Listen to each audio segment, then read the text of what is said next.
Good morning, everyone. How are we? I know you really missed me last week. I was doing this thing called taking a brief vacation. But hey, it's good to be back. And again, if you're watching on Instagram, you're not going to get all the good stuff, but whatever. I would like to say today is February 24th, so happy National Tortilla Chip Day. I'm going to make sure everybody gets to see that. Yep, my wife got me a great cat calendar and really enjoy it. I get all the important days in February, March, April, you name it. So National Tortilla Day makes me want to get some Mexican food actually today. But let's get into the really fun stuff. This week, we are going to cover a number of things. First, we're going to talk about what's going on with interest rates because there's a shift going on in the marketplace. Then we're going to actually talk about a map, kind of like Indiana Jones. Like this is better than Indiana Jones's map. For people in real estate, this is the holy grail. And it's a really, really cool feature that's going on right now. So I'm going to share more about it. I am gung-ho about it. I wish I had this several years ago. Then we're actually going to hop into the best places for renters actually to be right now. Hey, how you doing? Welcome aboard. And then I'm actually going to share a thing about a Social Security test I took. Yeah, I'm young. I've got a long way to go. Who knows if Social Security is even going to be around when I actually try to retire. But this test is for all the people that are looking to retire, and like 78% of them failed. So it's amazing the lack of knowledge and dependence we have on Social Security while not being fully aware of the repercussions of not being informed. So I'm going to get into those top 5 news stories, and then I'm going to share my 3 favorite social posts. Some of them are just absolutely absurd, like the Super Bowl one that I'll mention. And then we'll close it out with our weekly blog, which it touched on Valentine's Day and particular elements towards that. So before we get into that, markets year to date. Again, if you're watching Instagram, you're not going to see this stuff. But if you're on every other platform that we're streaming here, you can see it because it's a horizontal feature versus a vertical feature. And so NASDAQ, I mean, all the major indices are up. NASDAQ and S&P are the best so far of 7+%, unless you're in Bitcoin, which is up 20% year to date.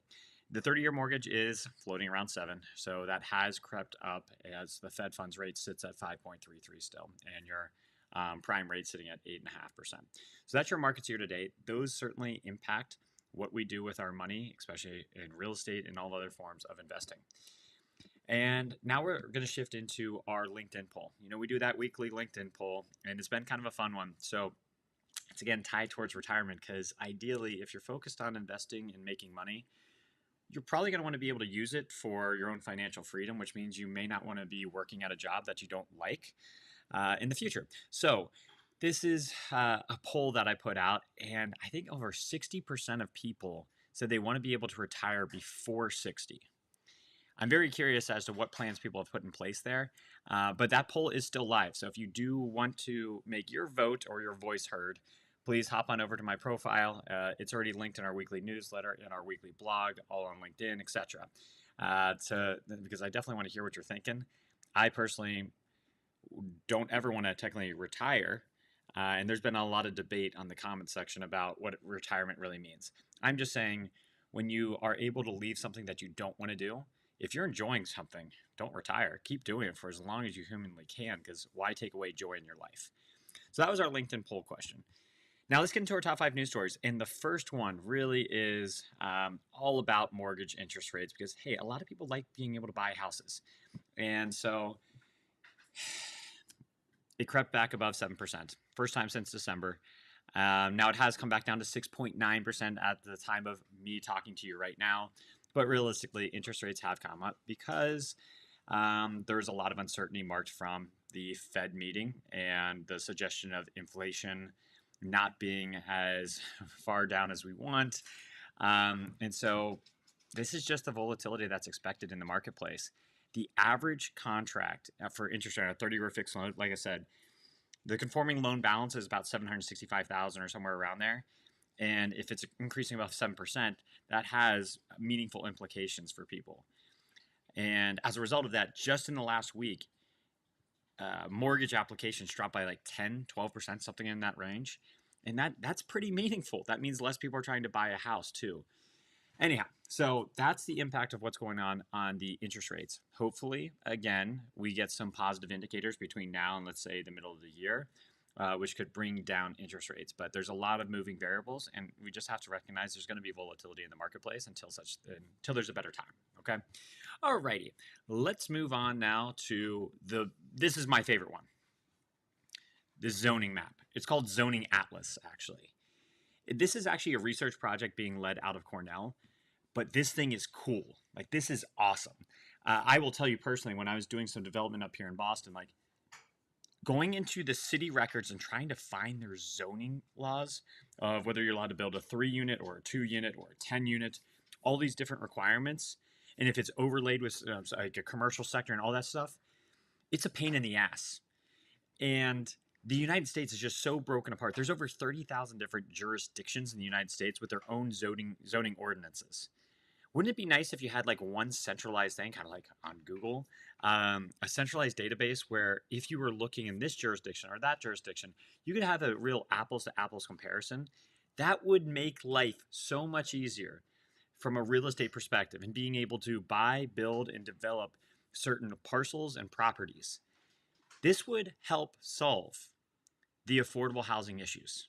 Because right now, I will tell you, real estate people, especially your regular average Joe developer, is not going to take the time to actually figure out, hey, if I put in a little bit extra effort here, I could actually build 20 units of affordable housing for somebody.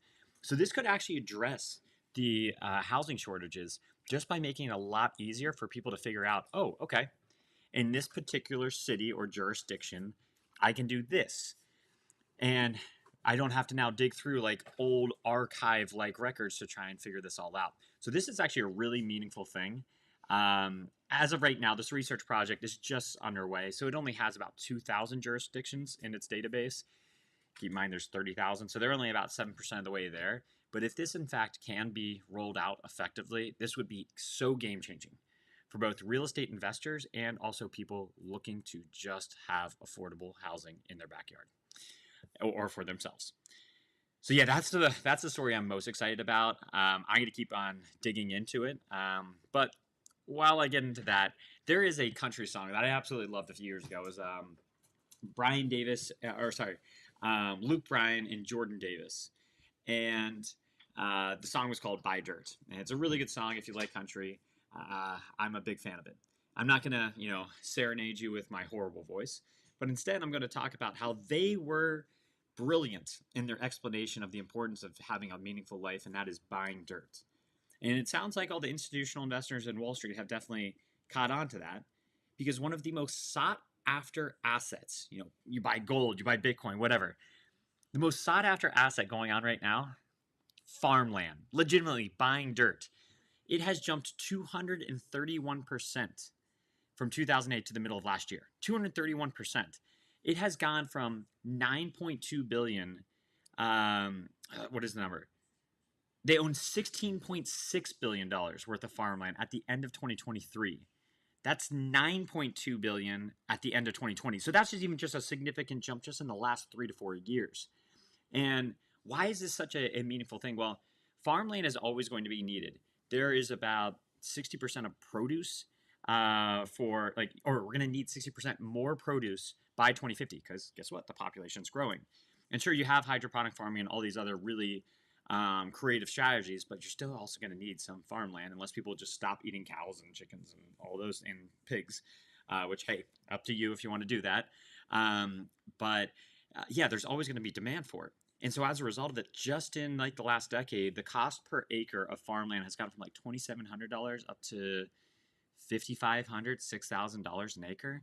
So that's a pretty large chunk. And as we think about farmers in particular, they're an aging population. It's harder to pull in younger people into that field.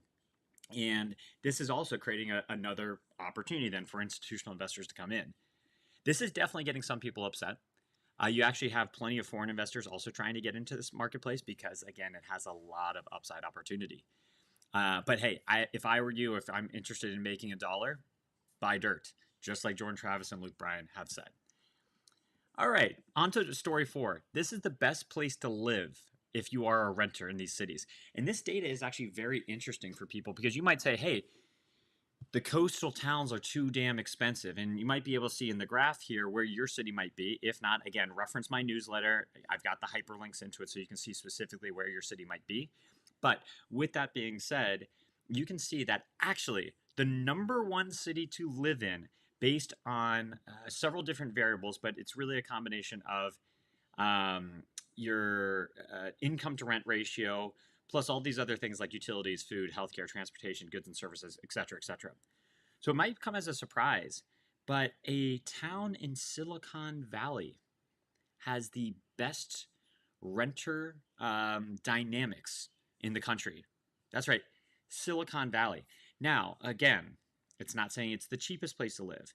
They assess it based on your average median income, and the average median income in that town is $146,000. That's big. Their average rent in that town on a monthly basis is $3,000.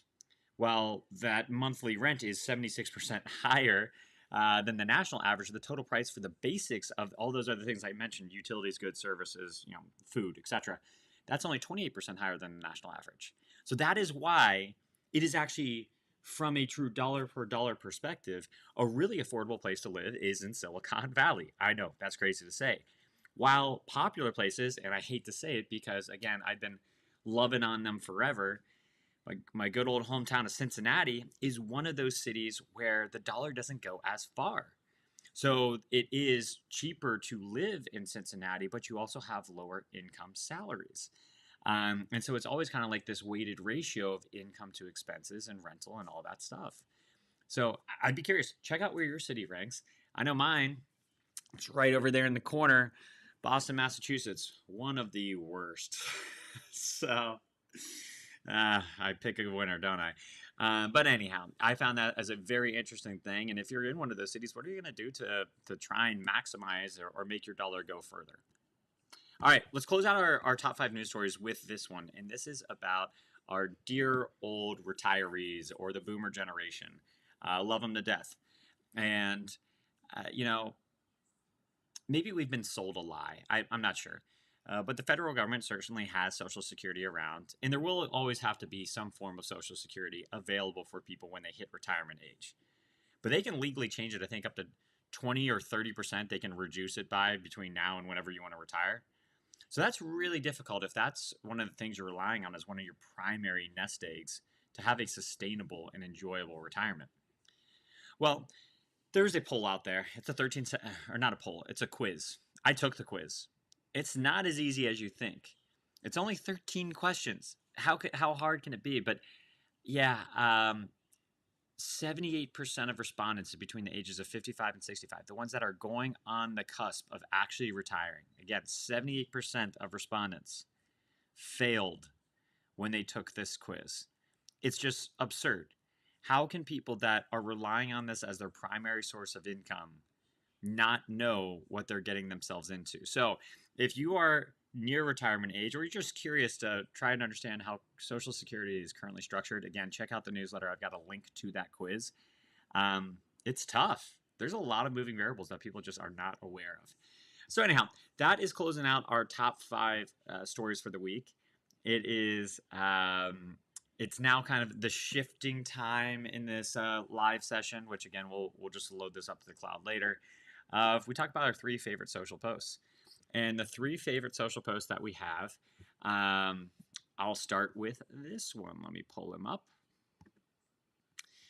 So this is just a random account, but it's kind of mimicking Warren Buffett, who, again, was my former boss at Berkshire. So I definitely like Buffett-like quotes.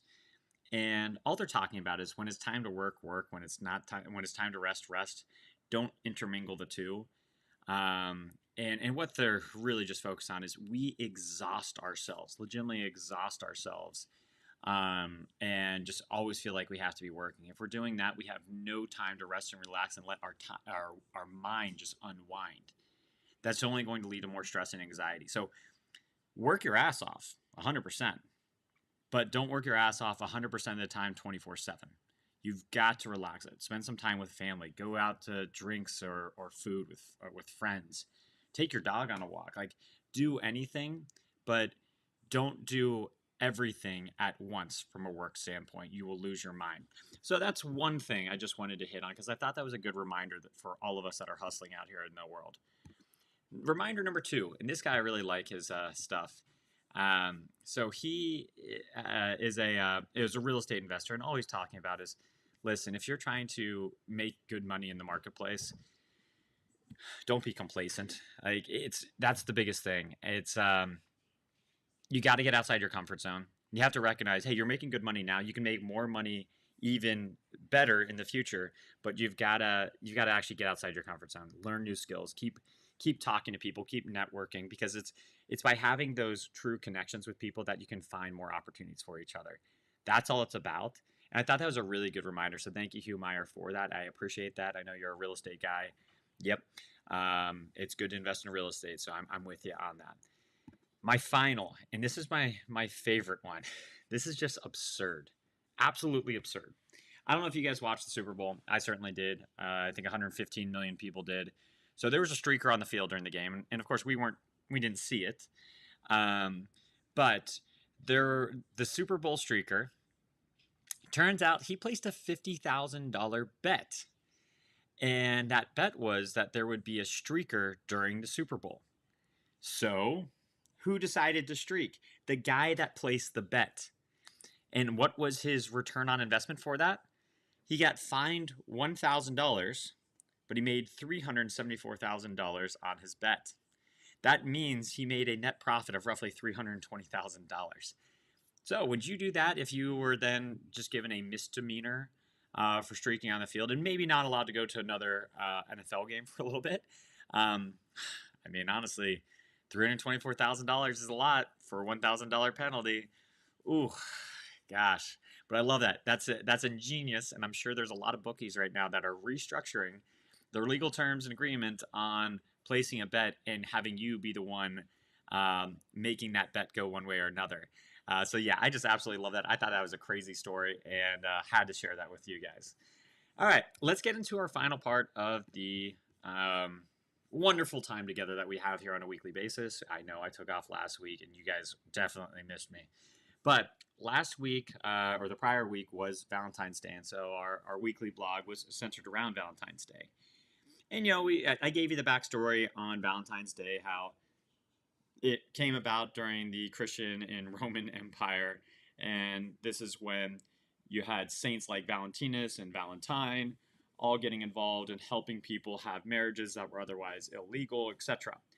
And then it evolved into a celebration of romantic love and affection with the exchanging of cards, gifts, etc. I mean, hey, my son made me this, right? Ooh, yeah, pretty cool. So Crew did that just by smacking his hand endlessly on it. Good job, buddy. I'm sure that we could sell this for millions in the future. A minivan going there. But anyhow, so Valentine's Day is a lot of, sharing of your love. Now, people might ask, like, what are the various forms of love or the things that people tend to love? The first one, it's a very easy one, relationships. Yeah, we don't need to dig into that. We want to have love. We want to experience love. We want to share love. We feel love. We also love, a lot of us, experiences. I tend to actually like experiences more than gifts, just because you're actually getting to share in that moment with somebody else. You want to go to a great wine tasting, or you want to go hike a mountain. Something that is really cool that you get to share with somebody, people really tend to enjoy that too. We love nature. I mean, I'm in the city still right now in Boston, but I tell you, I absolutely love getting out in nature. Whether it's just going with my family to a local farm so my kid can walk around and bite every damn thing. He still hasn't quite figured out that bat is not for every single animal. But it's those types of things that we like. Creativity and art. A lot of people, you have art galleries. You have external art pieces that you can just, go and stare at. I honestly like creative marketing campaigns. I mean, I just really like seeing the genius of some people behind that. And so there's various things that you can love in that standpoint too. You might love like food and drink. People call themselves foodies all the time, and that's why you have endless breweries that open up too. So you could have that joy of love. You might have the joy of or the love of learning and growth, and I personally love that because I believe every single day that you're not learning is a day you're failing, because we can only improve each day. And then, people might love the more materialistic things like beauty and aesthetics, and I can't fault you on that. Everybody loves beauty, so there are all these various things. Oh God, Jeff is on. No, Jeff, go somewhere else. Don't bother me. But you're a wonderful person. Anyhow, so those are the top things that I love. And by the way, guys, I do love Jeff. People have no idea who the hell Jeff is, but Jeff knows who he is. So anyhow, now I hit on a lot of things that people love, but there's another thing that people might actually love, and I know I certainly do. I'm not afraid to admit it. Money. I love money. Now, money has some pros and cons to it. Let's just say, because like I say in Wall Street, greed is not always good.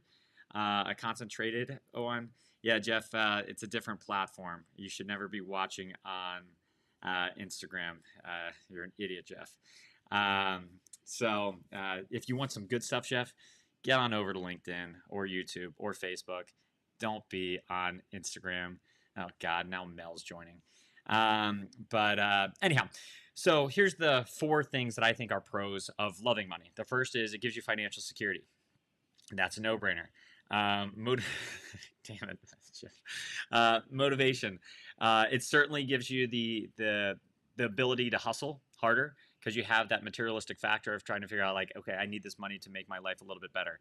It also gives you a lot more opportunities because it forces you to hit on that creativity, which, remember above, that's one of the things that people do love is creativity. So you can be creative with how you can create value for others, and that ultimately might end up feeding you as well.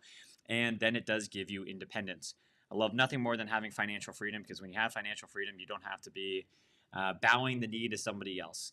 You get to create your own hours and create your own life. So that is things that I definitely do enjoy. All right, Mel and Jeff, you guys can keep on chatting over there. But the cons of it, well, there's a lot of cons. The first one is greed. No shit. People that are overly greedy, thanks, Jeff. It's just I've got long hair, but I appreciate these questions. God, I feel bad for these other people on the platform. Anyhow, but the first one is greed. And when you have too much greed, that ultimately ends up hurting other people, and it's going to hurt yourself and your family. So definitely don't get too greedy about money. It can also lead to a lot of unneeded stress. Believe me, I've experienced that stress before. I would say I wasn't being greedy, but trying to compensate for other people being greedy has led to a lot of stress in life. And it can certainly lead to you neglecting other values. When people are so focused on a dollar amount, it gets into that book where they talk about fixed mindset versus growth mindset. And yeah, when you're so zeroed in on money, you can get into a fixed mindset of that person in front of you is a transaction. They're not a human. That's bullshit. They are a human. You don't want to screw them over. You don't want to screw their family over, anything like that. So that's the kind of the cons of what money can do to you. You don't want to be materialistic, greedy, creating stress for others and creating them like objects. But you do want to have the pros of it. It can create financial security. It can unlock a lot of opportunities. You can give back to charities. You can help so many different people by having a lot of money. So yeah, having money, you can love money. Just don't love it too much that it leads you to be a bad person. And ultimately, don't forget, tell that person that you do love or that you are married to that you do love them, because they're probably the most important thing, or they are the most important thing for you in the entire world. So that's kind of like the closing on that Valentine's Day post. Haven't even figured out what I'm going to write for tomorrow's weekly blog. So if you guys have any ideas, maybe I'll talk about my hair, Jeff. So thanks. God damn. Yeah, I'm glad this the LinkedIn stuff or the Instagram stuff doesn't actually get loaded for longer term. So that's good. Now let's close out with the dad jokes here. Jeff's a dad and don't even know who's watching on YouTube. But here's my 3 dad jokes I have for leap year. Here's the first one. Ready? And Jeff's a comedian. He's just not funny. That's why he's just a dad now. But what do kids play on leap day? Hopscotch. Now, why did the sprinter get disqualified on leap day? He tried to jump the gun. Yes. All right, and the third and final one that we have here is, where do most people eat breakfast on leap day? IHOP. It's too good. All right. Well, hey, this has been a lot of fun, everyone. I will miss you, but I'll see you next week. And yeah, check out the blog coming tomorrow. If you do have any questions, comments, concerns, you know where to find me. And Jeff, we can talk about my hair growth on the phone or something like that. So, all right. Take care, everyone. Be good.